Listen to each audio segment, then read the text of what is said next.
कहानी को शुरू किया जाता है साल 2008 से स्कॉटलैंड में अचानक से एक खौफनाक बीमारी फैलने लग जाती है जिसका नाम है रिपर वायरस। ये कोई मामूली वायरस नहीं था बल्कि ये था माइक्रोस्कोपिक यानी बहुत ही छोटा सा न दिखने वाला ऐसा शैतान जो लोगों को तेजी से मार रहा था। ग्लासगो शहर में भी इस वायरस का डर फैलना स्टार्ट हो चुका था। इसके लिए ना तो कोई इलाज था और ना ही कोई वैक्सीन बनाई गई थी। वायरस की वजह से फर्स्ट ही वीक में हजारों इंसान अपनी जान गवा देते हैं। लंदन में बैठे हुए गवर्नमेंट ऑफिसर्स को समझ आता है कि अगर अब उन्होंने कुछ नहीं किया तो दुनिया पूरी तरह से खत्म हो जाएगी। इसीलिए वो एक बहुत ही बड़ा मुश्किल फैसला लेते हैं। वो मार्शल लॉ लगा देते हैं और सड़कों पर फौजियों से भर जाते हैं। यहाँ पर गवर्नमेंट का प्लान बहुत ही अजीब और डरावना हो चुका था। वो स्कॉटलैंड के चारों तरफ एक बड़ी दीवार बनाने का फैसला करते हैं जो 30 फीट ऊंची होगी और स्टील से बनाई जाएगी। इस दीवार को पूरे रोमन बॉर्डर पर बनाया जाता है और इस तरह से ब्रिटेन दो हिस्सों में अलग हो जाता है। स्कॉटलैंड को पूरी तरह से सील कर दिया गया था। वहीं समुद्र में माइंस बिछा दिए जाते हैं और हवा में भी प्लेन्स का उड़ाना मना कर दिया जाता है। दीवार के अंदर वाला हिस्सा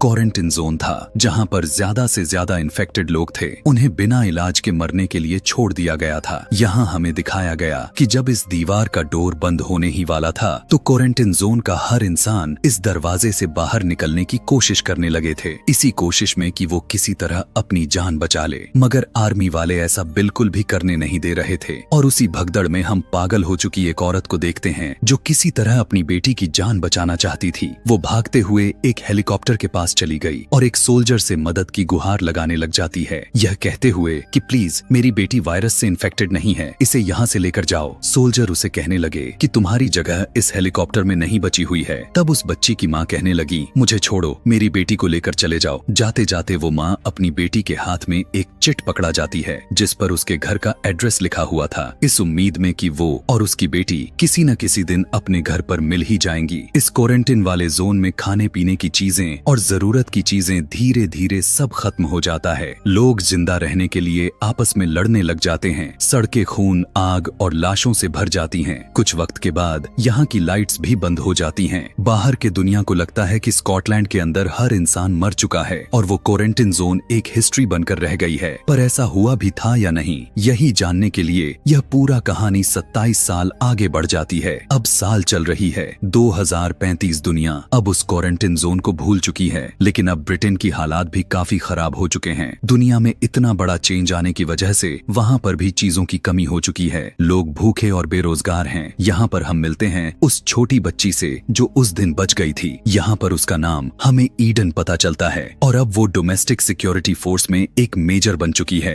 वो एक बहुत ही अच्छी सोल्जर बन चुकी है। पता चलता है कि उसकी एक आंख नकली है क्योंकि क्वारंटाइन जोन के अंदर उसने अपनी एक आंख खो दी थी। हम ईडन को एक एक्शन में देख पाते हैं। उस टाइम वो एक बोट पर रेड कर देती है। यहाँ पर वो दरअसल एक स्लेव ट्रेडर का पीछा कर रही थी और उसे पकड़ने के लिए अंधेरे रास्ते से होते हुए अजीबो गरीब जगह पर जाकर उसके पीछे आ जाती है और यहाँ जाकर वो देखती है कि उसी के एक साथी को इस स्लेव ट्रेडर ने होस्टेस बनाया हुआ था। वो इस आदमी को किसी तरह का कदम उठाने से मना करने लग गई, लेकिन ये आदमी गलती से ईडन के आदमी को गोली मार देता है और यह देखकर ईडन भी बिना रहम दिखाते हुए काफी बेदर्दी से उस स्लेव को गोली मार देती है। मिशन के बाद वो अपने बॉस जिसका नाम चीफ नेल्सन था, वो इस टाइम काफी उदास थी और उसके हाथ में इस टाइम वही पुराना एड्रेस था जो 27 साल पहले उसकी मॉम ने उसे दिया हुआ था। वो उदास हुई नेल्सन को बताने लगी कि अब उसको अपने मॉम का चेहरा तक याद नहीं है। ये जिस घर का एड्रेस है वो उसी क्वारंटाइन जोन के अंदर ही है जहाँ पर जाने के लिए सभी को मना किया गया है और अगर वो कभी वहाँ पर चली गई तो वो वहाँ से वापस भी नहीं आ सकेगी। नेल्सन उसे कहने लगा उम्मीद मत हारो, तुम्हें एक दिन जरूर अंदर जाने का मौका मिलेगा। अभी के लिए तुम जाकर आराम करो। लेकिन यह वक्त आराम करने का नहीं था। खबर मिली कि लंदन शहर के अंदर वही वायरस अब फैलने लगा था। लंदन शहर में बहुत सारे लोग मिलते हैं जिनकी आंखों से खून बह रहा था और उनके पूरे शरीर पर अजीबो गरीब तरह के जख्म आ चुके थे। यह देखते ही सबको पता चल गया था कि रिपर वायरस वापस आ चुका है और इस बार तो बिल्कुल लंदन में ही घुसा हुआ था।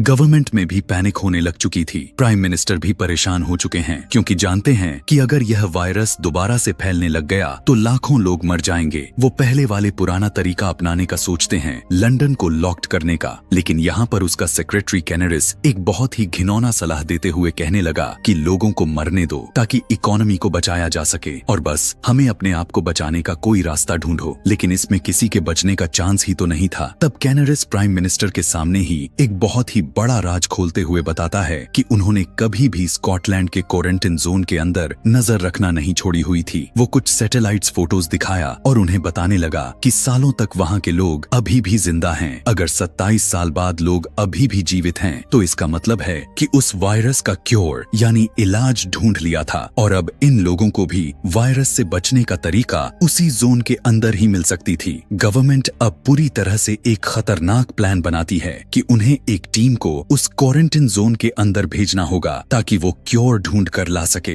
इस मिशन को पूरा करने के लिए उनके पास सिर्फ 48 घंटे ही बचे हुए हैं। इससे पहले कि लंदन पूरी तरह से खत्म हो जाए उन्हें यहाँ पर वापस आना ही होगा। नेल्सन के मुताबिक ऐसा करना एक सुसाइड मिशन था। उसने सबसे पहले इस मिशन के ईडन का ही नाम सोचा, इस उम्मीद में कि कहीं ईडन को वहाँ पर उसकी मॉम मिल जाए। ईडन क्योंकि मेजर के पद पर थी इसीलिए उसे इस मिशन के बारे में समझाया जाता है। उसे ग्लासगो सिटी के अंदर डॉक्टर मार्कस केन की लैब को ढूंढना है। उसे बताया जाता है कि डॉक्टर केन वही साइंटिस्ट हैं जो क्वारंटाइन जोन बनने से पहले ही इस वायरस का इलाज ढूंढने में लग गए थे। लेकिन जब क्वारंटाइन जोन बना तो वो क्वारंटाइन जोन के अंदर ही रह गए थे ताकि वो वहाँ रहकर वहाँ के लोगों की मदद कर सके। गवर्नमेंट को लगता है कि अभी भी डॉक्टर केन जिंदा हैं और उनके पास ही वो क्योर है। अब ईडन अपने सिपाहियों के साथ उस बड़े से दीवार के पास पहुंचती है। यह पूरा जगह पहले से ही एडवांस गन से भरी हुई है। वहाँ पर वो अपनी टीम से मिलती है जिस टीम में 2 साइंटिस्ट भी हैं। यह सभी लोग मिलकर एक बहुत ही बड़े आर्म टैंक के अंदर बैठ जाते हैं जो असल में जंग के लिए ही बनाया गया हुआ था। यहाँ बड़े बड़े दरवाजे खुलते हैं और टीम मौत के जमीन में प्रवेश कर जाती है। ग्लासगो शहर एक खंडर बन चुका है। सभी बिल्डिंग्स यहाँ पर टूटते जा रहे हैं। सड़कों पर जंग लगी गाड़ियाँ पड़ी हैं। इंसानों की हड्डियाँ और लाशें भी जगह जगह पड़े हुए हैं। लेकिन तभी उन्हें वहाँ पर कुछ अजीब दिखाई दे पड़ता है। उनकी गाड़ी अचानक एक गाय से टकरा जाती है और जब वो बाहर देखते हैं तो वहाँ पर बहुत सारी और भी काफी मात्रा में गाय घूम रही थीं जो वहाँ पर घास खा रही थी। ईडन सोचने लग गई कि अगर यहाँ पर जानवर जिंदा रह रहे हैं तो इसका मतलब यहाँ पर कुछ इंसान भी जिंदा रह रहे होंगे क्योंकि वायरस सभी को नहीं मार रहा। खैर इन्हें डॉक्टर केन को ढूंढना था जिन्हें वो ढूंढने के लिए पुराने हॉस्पिटल पहुँचते हैं। लेकिन यह हॉस्पिटल अब हॉस्पिटल नहीं रहा बल्कि एक खंडर बन चुका था। यहाँ अंधेरे के साथ साथ डरावना माहौल बना हुआ है। ईडन के साथ आए हुए साइंटिस्ट यहाँ पर अपने काम में लग जाते हैं और डॉक्टर केन की सारी रिपोर्ट्स वगैरह ढूंढने लग जाते हैं कि तभी इन्हें यहाँ पर एक पुरानी रिकॉर्डिंग मिली जिसमें केन की आवाज पड़ी हुई है। लगभग आज से 21 साल पहले की बात केन कर रहा है जब यहाँ पर खाना पूरी तरह से खत्म हो चुका था और लोग एक दूसरे को मार मार कर खा रहे थे। यह सारी रिकॉर्डिंग सुनकर सबकी रूह ही कांप उठती है। इस टाइम जब सभी लैब की जांच इन्वेस्टिगेशन करने में लगे पड़े थे तो बाहर इनका ड्राइवर एक पास में ही खड़ी हुए लड़की को देख पाता है। उसे वो लड़की काफी डरी हुई लग रही थी और वो उसकी मदद करने का सोचने लग गया और ऑर्डर्स के खिलाफ जाकर उस लड़की को अपने टैंक के अंदर बैठा लेता है। लेकिन यहाँ तो पता चला कि वो लड़की तो एक ट्रैप थी। अचानक से उस ड्राइवर को मार देती है और यहाँ पर अपने बहुत सारे साथियों को बुला लेती है। दरअसल ये साथी असल में मर्डर्स हैं और ये इंसानों को इसीलिए मार रहे हैं क्योंकि ये सभी जंगली बन चुके थे और अब इंसानों और जानवरों का ही शिकार कर करके खाते हैं। इनके अब हुलिये भी बहुत ही ज्यादा डरावने हो चुके थे। मुंह पर टैटू बनाए, चेहरे पर पेंट लगाए हुए ये सभी बहुत ही भयानक दिख रहे थे। उन्होंने पूरे टीम को पकड़कर अपने कब्जे में करके उन्हें मारना चाहते थे। वो टीम पर आग के गोलों के साथ साथ अजीबों गरीब हथियारों से हमला करने लगते हैं। लेकिन फिर टीम अपने आप को बचाते हुए अपनी गाड़ियों की तरफ भागने की कोशिश करती है। लेकिन दुश्मन बहुत ज्यादा मात्रा में हो चुके हैं। वे सभी उनके टैंक में आग लगाकर उन्हें जलाना शुरू कर देते हैं और इस तरह साथ में जाती हुई टीम बिखर जाती है क्योंकि उस जाती हुई टीम के टैंक में एक धमाका हुआ था। इसी वजह से उस टीम के कई लोग मारे गए हुए थे।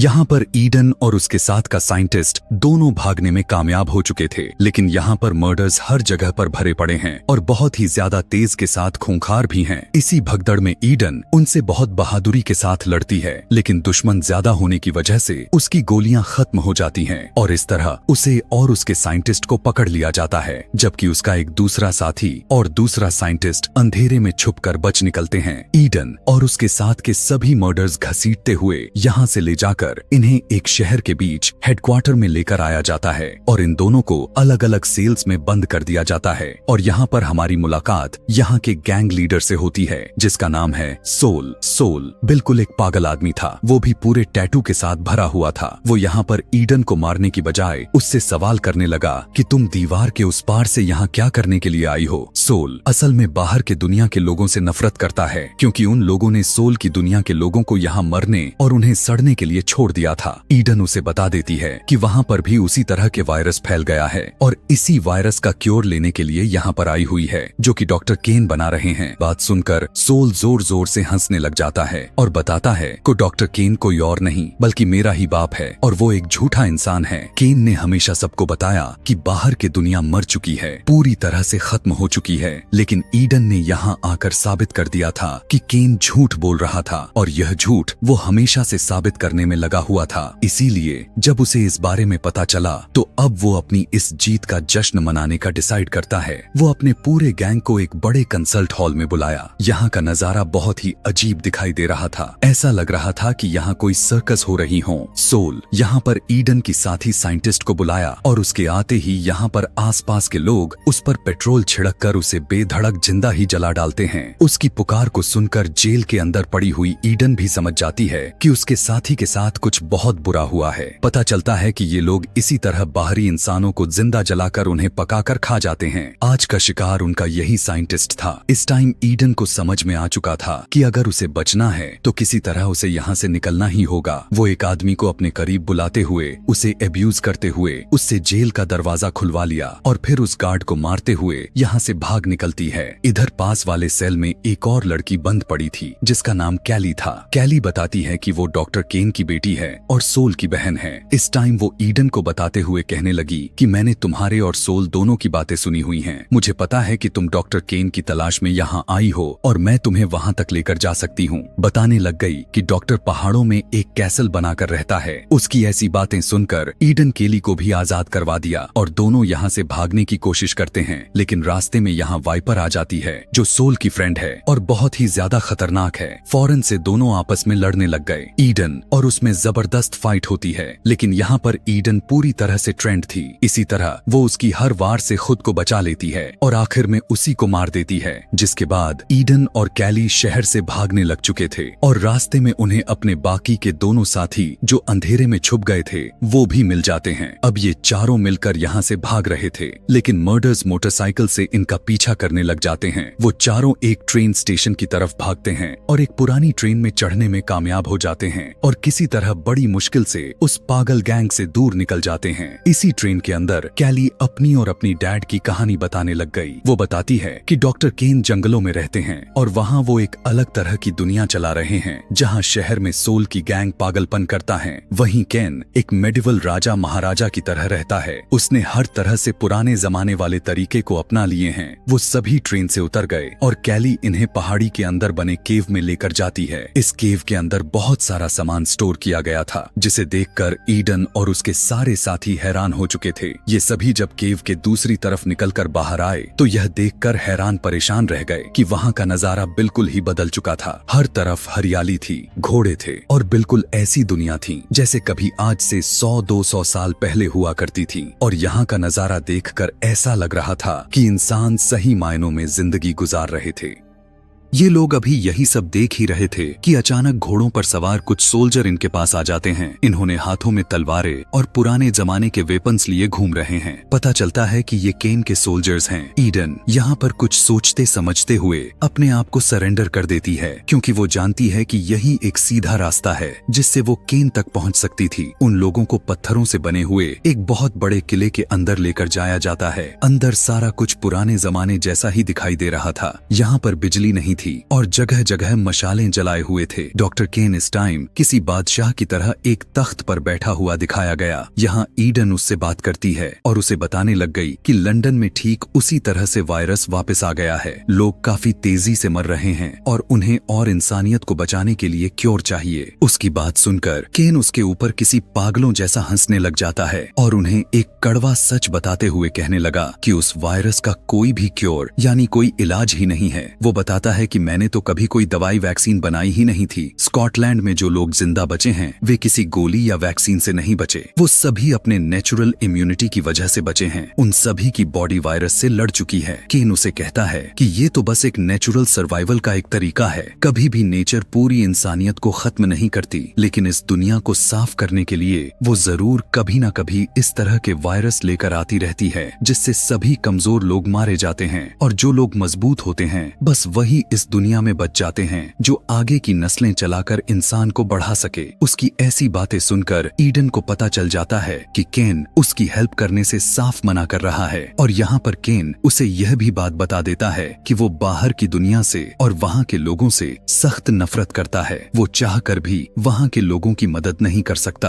अब क्योंकि ईडन उसकी कैदी थी, बगैर उसकी इजाजत के उसके एरिया में घुसी थी, इसीलिए उसे वो सजा देना चाहता था और अब वो उसे सजा देने के लिए अपने एक बड़े से एरिना में लेकर जाता है और वहाँ पर उसे लड़ने का हुक्म दे देता है और वहाँ पर उसे मौत के घाट उतार देने को कहा। लेकिन यहाँ पर ईडन अपना असली ताकत और अपना असली टैलेंट दिखाते हुए वहाँ मौजूद सभी के सभी सिपाहियों से इतना अच्छा लड़ती है कि सभी को मौत के घाट उतारते हुए उनकी ही तलवार लेकर उनके बॉडी में स्टैब करके अपने आप को बचा लेती है। ये भारी भारी आर्मर पहने हुए लोग उसके सामने हार मान गए थे और यह सब देखकर डॉक्टर केन को बहुत ही ज्यादा गुस्सा आ गया था। इस टाइम ईडन जब अपनी जिंदगी और मौत से लड़ रही थी तो पीछे से कैली और उसके साथी भाग निकलने में कामयाब हो चुके थे। वो अब किले से बाहर निकलते हुए वहाँ से कुछ बारूदी हथियार उठा लाते हैं, जिन्हें आज के जमाने में बॉम्ब कहा जाता है। इधर दिखाया गया कि अपनी मौत को देखकर डॉक्टर केन को इतना ज्यादा गुस्सा आया हुआ था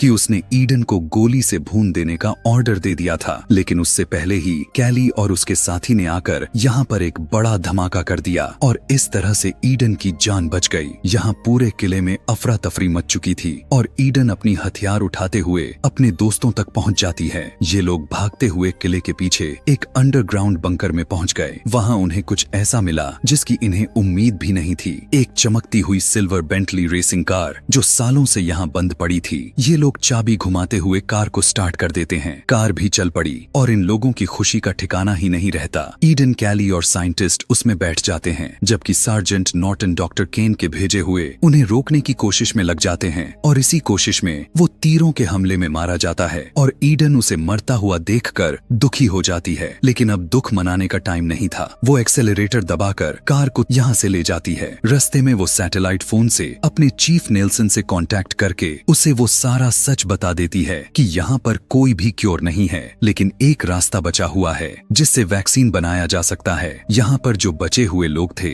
वो वैक्सीन से इम्यून हैं और उनके ब्लड से एक नई वैक्सीन बनाई जा सकती है। वो डॉक्टर केन की बेटी कैली को अपने साथ लेकर आ रहे थे, जिसका खून इस्तेमाल किया जा सकता था, यानी इनके लिए कैली ही क्योर थी। वो जल्दी से सामने के दरवाजे को खोलने को कहती है ताकि वो कैली को लेकर अपनी दुनिया में आ जाए, लेकिन खतरा अभी टला ही नहीं था।